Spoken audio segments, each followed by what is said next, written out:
Yeah.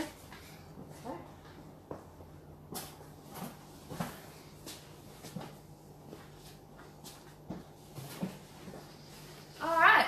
Hey, how's it going, guys? My name's Caitlin and this is Nads. Hi! Alright, and this is Haunted Down Under, and we're going to be talking about some of the paranormal experiences that we've had. Yes, so, Caitlin, you started about 10 years ago from memory? Yeah.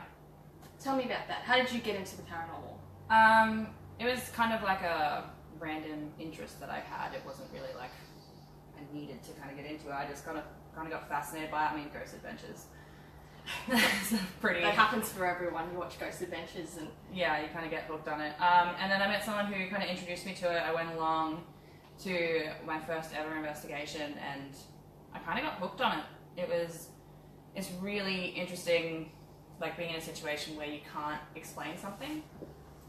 Like, I'm sure many people have been in that circumstance, but only a few of us actually want to research it and get into it a bit more. yeah, because you kind of want to explain it, but it's a little unnerving when like voices come out of nowhere and there's no one talking and you're like, what about you? How do you get into it? I've been fascinated with the paranormal ever since I was a child. When I was about 10, even 11, roughly around that, going to cemeteries was like going to the movies. But most kids were like, oh, let's go to the movies. I was like, I want to go check out the cemeteries. It's so weird. It is so weird, but I've always been fascinated. Got into an amateur group in my teens, nothing professional, and then Caitlin actually introduced me to the first team I joined a couple of years ago, and now we're in several teams at the moment. So Yeah, it's kind of cool. let's just see if we can get the live feed going, because we want to be able to see anyone's questions. While I'm doing that, let's go through one of the scariest places that we've ever been to, which is in Brisbane, local to us. Yeah. So, That's on an angle. us or that? That's on an angle. Us. Well, you want to try and fix that? Yeah. Hold on for some technical difficulties. It's your phone. Yeah. Sorry guys, it looks like from our live feed that the camera is turned on an angle. We just want to make sure that that's not the case. Rookie error. That's not going to go any higher. Nah. Dance, Nads, dance. Dance, monkey. Is there any way that we can flip the live feed on there? No, it has to be facing up this way.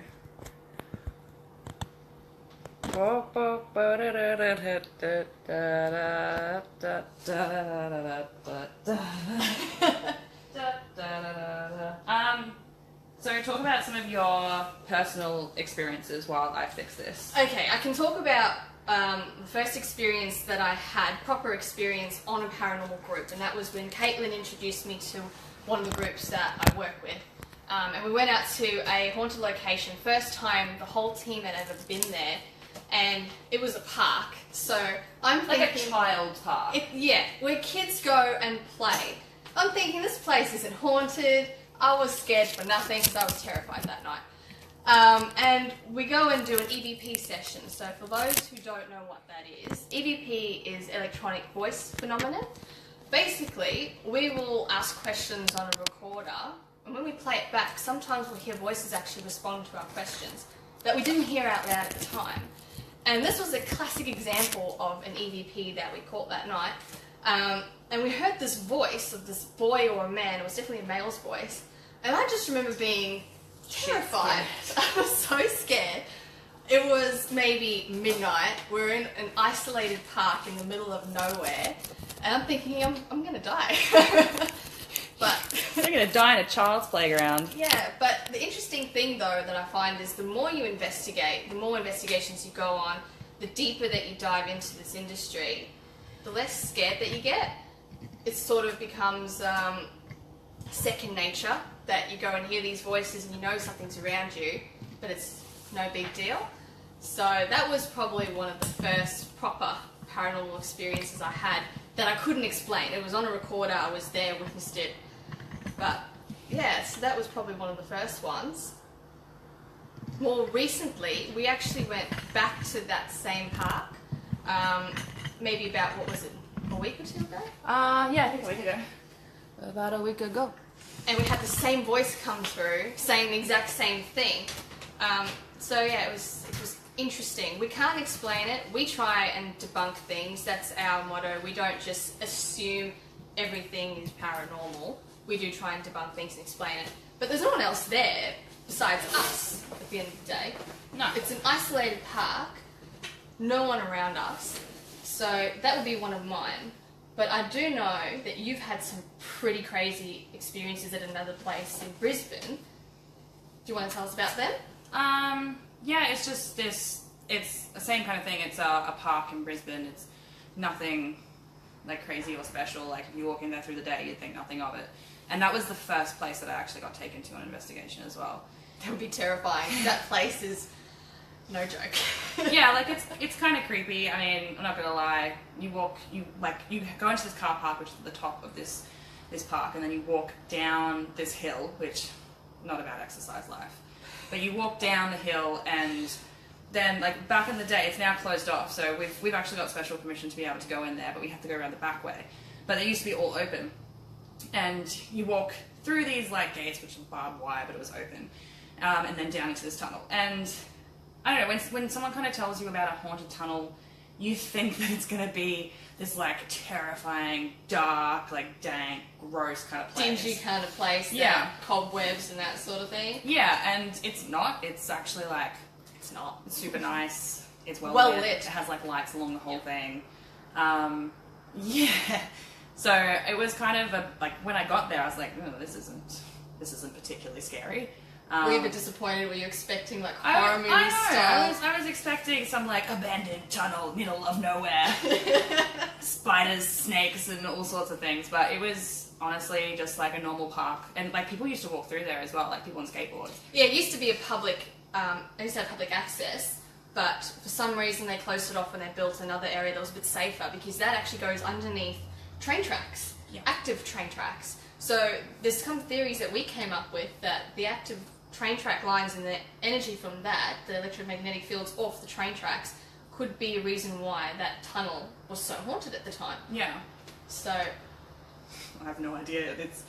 It's not a great place to go, and it's pretty scary. Yeah, I think after the first time I went there, like the first time I heard like a voice, because the first time I went there, I was standing there in the tunnel, and I'm not a person that likes to cry in front of anyone. You can probably vouch for that. You've been here a long time. That's Don't true. like crying in front of anybody. And I was standing in this tunnel, like literally newbie, standing in the tunnel, like no idea what to expect. And I just started crying. And like I wasn't super skeptical. Like I didn't not believe in ghosts, but I was like, ooh, that's kind of cool. So yeah, I started crying, and my friend who I was there with at the time, she was just like, what is wrong with you? I'm like, I don't know. But you're not the first one that's happened to. No. A lot of people have gone in there, have suddenly just changed from being themselves to, you know, this person that they're not normally. Yeah, it's pretty crazy. Like, yeah, and this, like, just like Ryan came over to me with this like K2 detector and could see that it was kind of like going off for me. And I had a lolly in my pocket because that's where you store lollies. You get hungry on ghost or hunts, candy. it's a fact. Yeah, I don't know why I had this like candy in my pocket, but yeah, and it just like kind of went off, and I sat on the floor, and there was a photograph taken. Now I'm like 50-50 on the whole orb thing. I'm like, yeah, could be a thing. Could be anything. Could be dust. Realistically, could be absolutely anything. Moisture. But this was Bugs. sitting, I put the lolly on my knee, and it was sitting like right above my knee, and I was like, that's weird. And it turned out there was this little girl, and I sang, and I was like singing in the tunnel, and there was a EVP that came through with that said like a little girl kind of saying I like to sing, and I was like, I think it's cute, but But that's far from the creepiest voice yeah, no, we've that's had in not, that tunnel. That's not the creepy part. Like, No. there's been some terrifying things happen in that tunnel, like swearing, abuse towards us, and then you're like, after a year of doing it, you be in the tunnel and you know all these voices are telling you fuck you all, and that's not okay. And then you see people like on their bikes just like cruising through, and I'm like, what are you people doing here?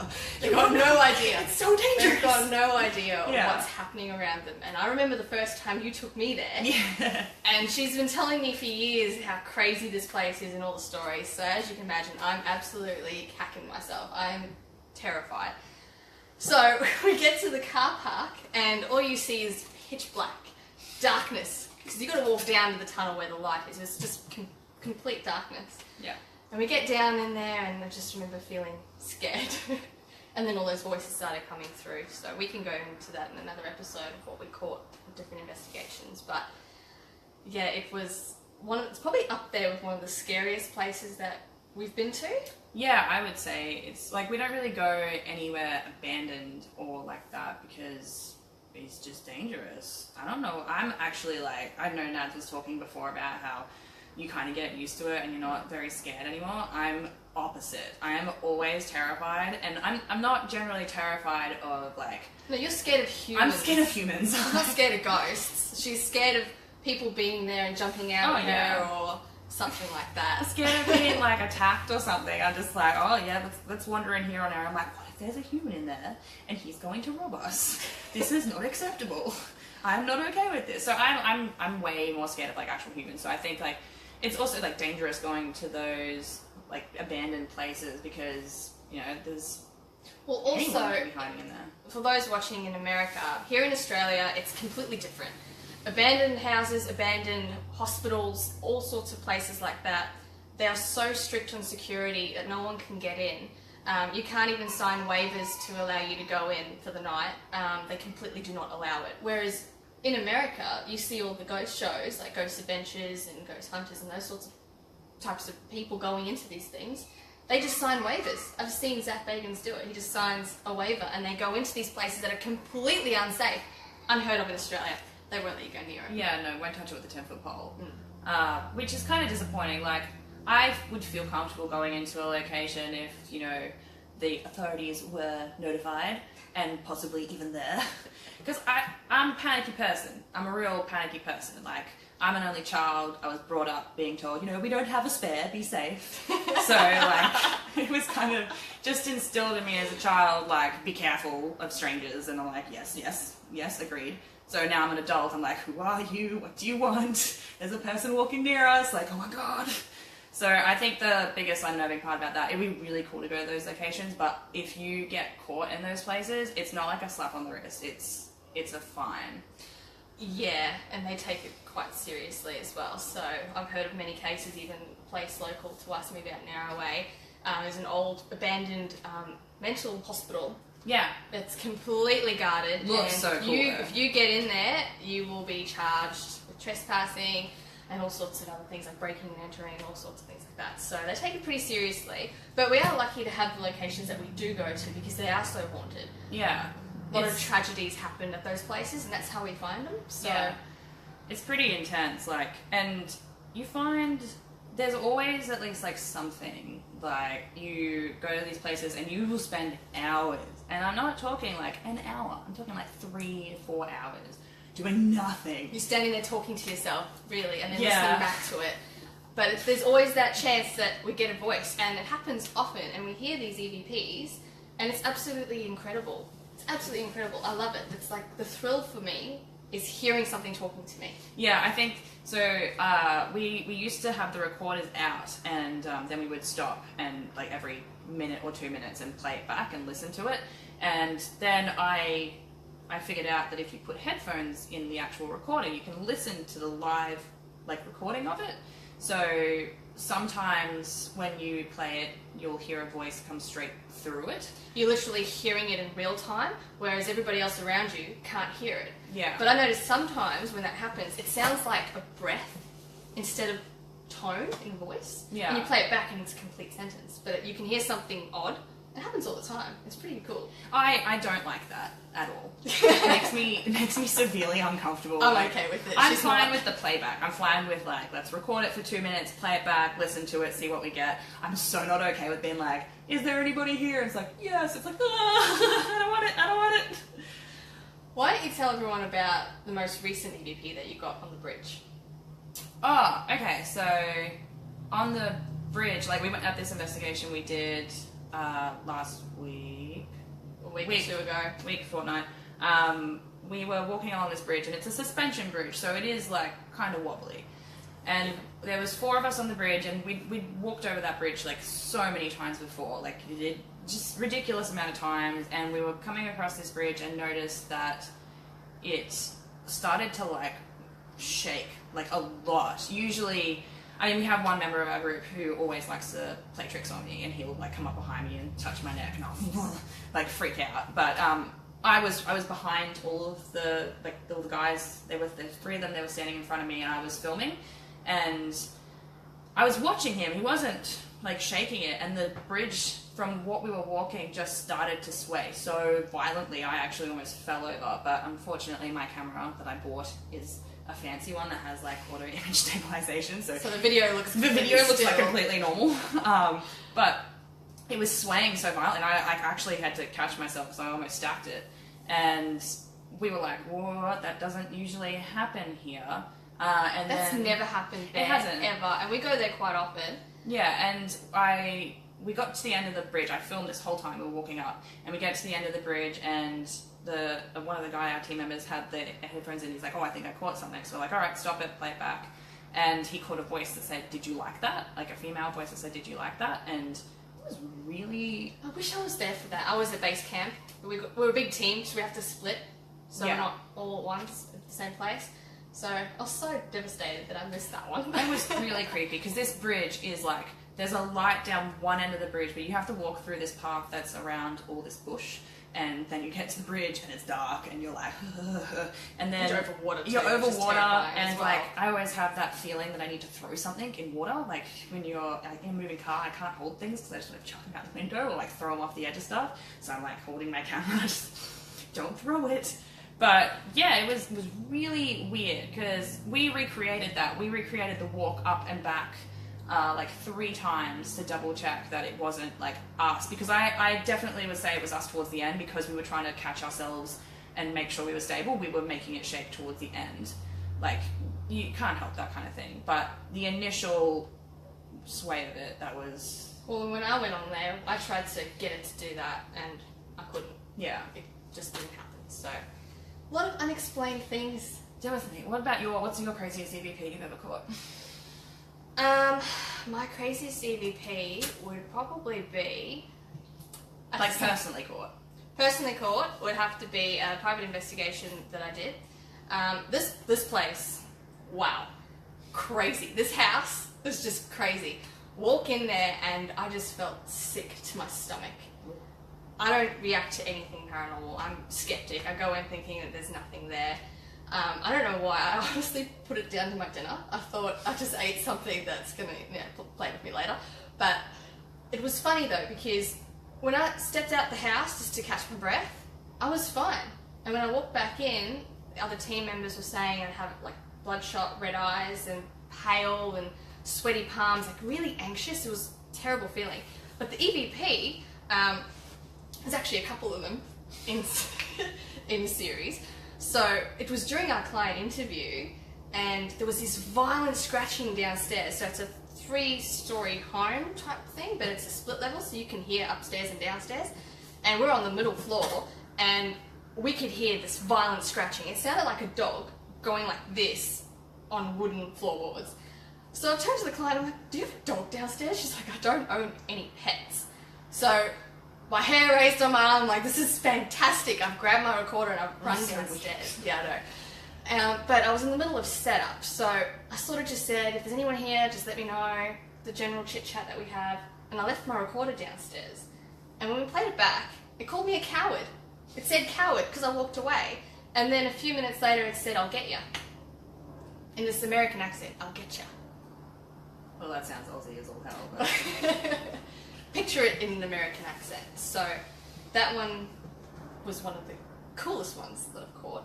Yeah, what about with our group?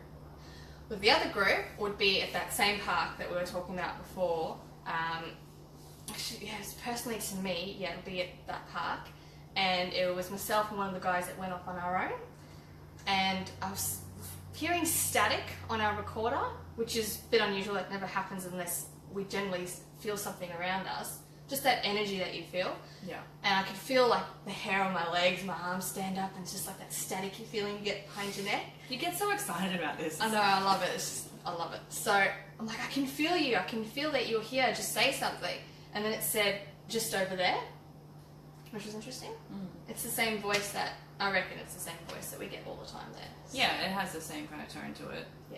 so it sounds pretty much the same. But let's go into some of the different types of hauntings that we have experienced. So because you've been doing this longer than I have, start from the beginning and explain some of the different hauntings that you've experienced and how they happened, essentially. I don't really know the different types of hauntings. Well, like, let's so go you probably into- know more of the like technical terms for stuff. I'm just like, oh, it's scary. Alright, well, let's not go into the residual hauntings today. We'll do that another time. So let's get into the intelligent hauntings and then the demonic ones. So let's go with the intelligent ones first. Like the chatty ones. The chatty ones, so that generally we get that in the tunnel normally. Yeah, So, a lot of chatty ones. Like it's just like general EVPs, like intelligent responses to things as well. So you'll ask a question, you'll get an answer. But like kind of what I've found in most areas that we go to is that you'll get this chatty entity and he'll be like talking along, he or she, like sometimes we get actually one place at the tunnel. That tunnel I've been going to for like 10 years. Consistently, like it's not, I mean we've had year breaks and stuff like that, but we always go to this tunnel just because every single time we go there we always get activity. It's crazy. And when we go to this tunnel, it was this man's voice. It has always been, there's been like two different voices, but they've always been men. One is like just a chatty human, just a chatty guy. so to speak. Yeah, he's just a chatty guy, and then there's this other one who seems a little cranky, and he doesn't say some particularly nice things, but He doesn't. He likes to swear at us and say all sorts of nasty things, Yeah. specifically to women. yeah, specifically to women. But when there was an investigation that I couldn't make, and you went along with the group, and they left one of our team members on their own, and we got this woman like chatting. Oh That yes, is I insane. remember that. I listened to the audio back for it, and I was like, "What?" And the only female voice we've ever gotten there was that little girl's voice. With And the lolly in her pocket that was yeah, talking about earlier. that's the only voice that we've ever actually gotten, like not voice, but female voice we've ever gotten at this place. And I remember, because I wasn't there, I listened to the audio because we have a group chat, so we just like chuck all the evidence in there. And I was like, oh my god, it's like, it's clear. It's like 3 minutes long or something like that. It's a conversation going 3 minutes She's having her own conversation. to herself. Yeah, literally. there's like sirens going on, because it's near a hospital as well, so there are ambulances nearby. But yeah, he's like sick, so we left our team member on his own, like within view. He of wasn't us. happy about He it. was not happy. If you're watching this, we're sorry about that. Yeah. But yeah, so he was like on his own, and you can hear him. And when you do EVPs, you have to be really careful to document everything. So if you're shuffling your feet, and he was sitting there, he was like tapping his feet, and he said like tapping my feet. If you sniffle, cough, everything, breathe, whisper, you have to tag it. Like in a lot of our EVPs that we get, you'll hear tag, which is just discounting that particular lot of evidence. Yeah. And there were sirens going, and you hear this female voice be like the sirens, and then she just like gets She really starts excited. talking about them like a child Like seeing wonder. Christmas presents. Yeah. That's what it was like, the excitement. And he had no idea this was going on. He's just sitting there looking around, looking at us, thinking, what the hell are you guys doing to me? Yeah. And he's just getting this Because voice he couldn't hear the voices when he was actually recording. No, But yeah, you can hear this girl, and she's like getting those excited noises, like ooh ooh, and she calls him a funny fat man, which is hilarious. But she's like having this little chat. She's having a grand old time. It's just like a kid talking to themselves, like playing with something. It's like, I'm gonna put this here, and I'm gonna pick that up. Like it was really crazy, and It was incredible. One of Yeah. the best ones we've gotten. It was just absolutely incredible. yeah. So it's been 10 years I've been going to this tunnel. That happened at the start of last year. Yeah. Yeah, so it was one that I couldn't make, and I listened to that voice, and I was like, that's really weird. We haven't gotten like a female voice in ages. It was like sort of like that little girl voice, and she stopped coming like after, I think the first year after we did like 3 or 4 investigations, she stopped coming through. I haven't encountered her since Yeah. I started. And then we just got this one quite chatty gentleman, and then this one nasty one. But the last time we went there, we walked down the hill and literally just started recording everything, and started an EVP session. The first one was dud, didn't get anything. Second one, this female voice comes back through and says, "Oh, you've come back." Which is interesting because that would hint to us that they acknowledge and can see and recognize and identify someone, Yeah. and then notices that that person has come back at a future time. It's interesting in terms of studying how this phenomenon works. Take that into consideration. Yeah. It's fascinating. It's creepy, but it is fascinating. But it is. I think it's fascinating. She thinks it's creepy. Yeah, it's creepy. It's just like I don't particularly want to be well known in this location. Like this isn't the popularity contest I wanted to win. But like, I mean, you've just started a degree in this. A diploma. A diploma. Yeah, in paranormal science. I don't want to say degree, it would be nice, but so I'm studying this, trying to get an idea of other theories. I've got my own, so it's nice to compare them to other people's and see what the comparison might be. But that one was particularly interesting, and I know that we'll be sharing that video soon, in a couple weeks. Soon we'll be sharing So that one we'll be sharing. I'm sure we'll be able to get it out to everyone that's watching. I can see we've got a couple more viewers, so if you've got any questions, we'll be wrapping up soon, so fire them through and we can answer them. Yeah. Well, what about you? What about any particular types of hauntings? Like, I know you said you did this as a child. No, I was fascinated as a child. Fascinated as a child. It's a But weird in session. my teen years, our school, I'm not from Australia, I'm from South Africa originally, and at my school there was a big problem with Satanism, and it was about grade 10.